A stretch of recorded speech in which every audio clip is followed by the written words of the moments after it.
আসসালামু আলাইকুম। আশা করি সবাই ভালো আছেন।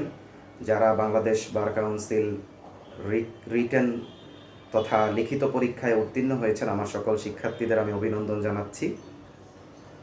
আপনারা মূলত আমাকে মেসেজ করে জানিয়েছেন যে স্যার, কেস ডায়েরির বিষয়ে কিভাবে আমরা প্রস্তুত করব এই সম্পর্কে আমাদেরকে একটি বিস্তারিত গাইডলাইন প্রদান করেন। তো প্রথমেই আপনাদেরকে অভিনন্দন জানাচ্ছি।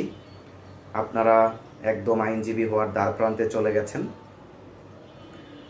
এখন যেই বিষয়টা আছে ভাইভা এবং কেস ডায়েরি প্রস্তুতি। ভাইভার জন্য প্রস্তুতির ক্ষেত্রে আপনারা লিখিত পরীক্ষায় যেগুলো পড়েছেন সেগুলো আপনাদের জন্য যথেষ্ট সহায়ক।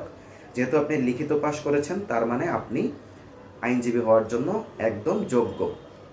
এখন আপনাকে শুধু ভাইভার ধাপটা পার করতে হবে। তো চলুন কেস ডায়েরির বিষয়ে একটু শুরু করি। কেস ডায়েরি আপনারা কিভাবে লিখবেন। এই যে দেখুন, আমার হাতে যে কেস ডায়েরিটি আছে, এটি হচ্ছে আমার কেস ডায়েরি, যেটি আমি তৈরি করেছিলাম বাংলাদেশ বার কাউন্সিল পরীক্ষার সময়, ভাইবার সময় তৈরি করেছিলাম। আপনারা মূলত কেস ডায়েরি তৈরি করার সময় আপনি যখন আবেদন করেছিলেন তখন 5টা ক্রিমিনাল এবং 5টা সিভিল মামলা দিয়েছিলেন, অর্থাৎ 5টা দেওয়ানি এবং 5টা ফৌজদারি মামলা আপনারা দাখিল করেছিলেন।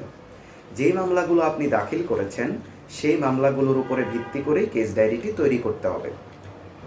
মূলত এই কেস ডায়েরির মধ্যে আপনি যেই মামলাগুলো জমা দিয়েছিলেন সেই মামলা কোন আদালতে আছে, পক্ষদ্বয়ের নাম কি, মামলার বিবরণ এবং মামলা কত তারিখে আপনি কি কি পদক্ষেপগুলো নিয়েছেন সেই বিষয়গুলো সেখানে অন্তর্ভুক্ত করতে হবে।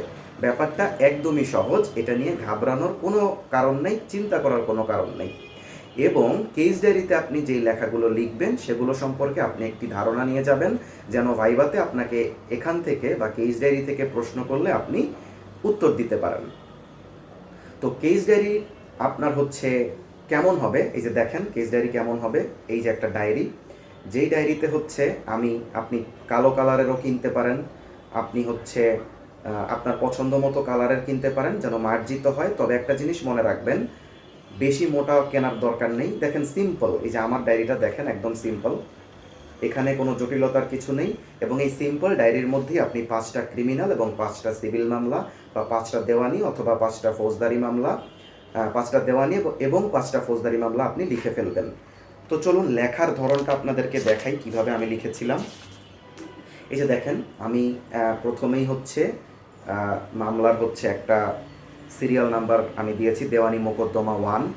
এরপরে হচ্ছে আমি মামলার নাম লিখেছি, সাল লিখেছি, পক্ষগণের নাম লিখেছি, এরপরে মোকদ্দমাটার মূল্যমান কত ছিল, এরপরে হচ্ছে এই যে বিবরণগুলো আমি দিয়েছি, বিবরণগুলোর সাথে সাথে হচ্ছে আমি কত তারিখে কি কি পদক্ষেপগুলো নিয়েছি দেখেন, সেটা হচ্ছে আমি এই যে ধাপে ধাপে সুন্দর করে বর্ণনা করে দিয়েছি। ঠিক আছে, আপনি যেভাবে করেছেন একদম সেটাই লিখবেন, এখানে অতিরঞ্জিত কিছু লেখার প্রয়োজন নাই। এই যে দেখেন, ঠিক তেমনি আমি একটা সিভিল দুঃখিত একটা ক্রিমিনাল মামলা আপনাদেরকে দেখিয়ে দিই।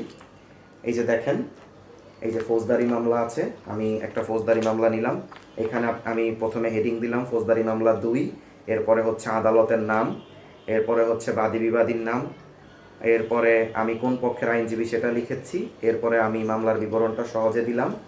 দেওয়ার পরে হচ্ছে আমি এই যে তারিখ অনুসারে কি কি পদক্ষেপগুলো নেওয়া হয়েছে সেটা এখানে বর্ণনা করা হয়েছে। দেখুন,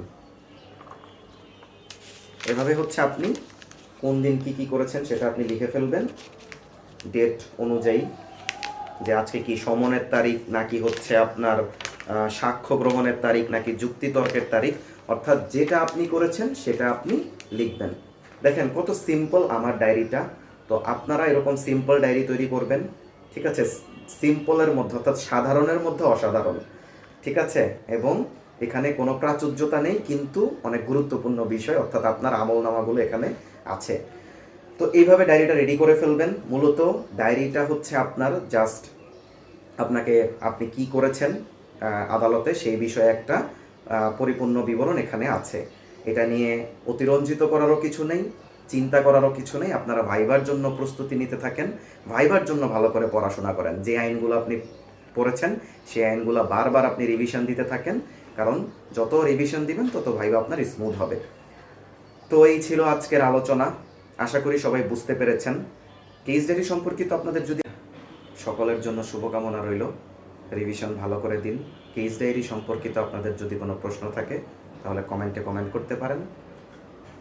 এবং পরিশেষে আইনজীবী হয়ে বাবা মার স্বপ্ন পূরণ করেন, দেশের কল্যাণে কাজ করেন এবং আমরা সকলের জন্য দোয়া করব যেন সকলের মনের আশা আল্লাহ তাআলা পূরণ করেন। আপনাদের জন্য শুভকামনা রইল। বিশেষ করে যারা আমার কাছে পড়াশোনা করেছেন, আমার শিক্ষার্থী, সকলের জন্য আমার শুভকামনা রইল। আজ এই পর্যন্তই।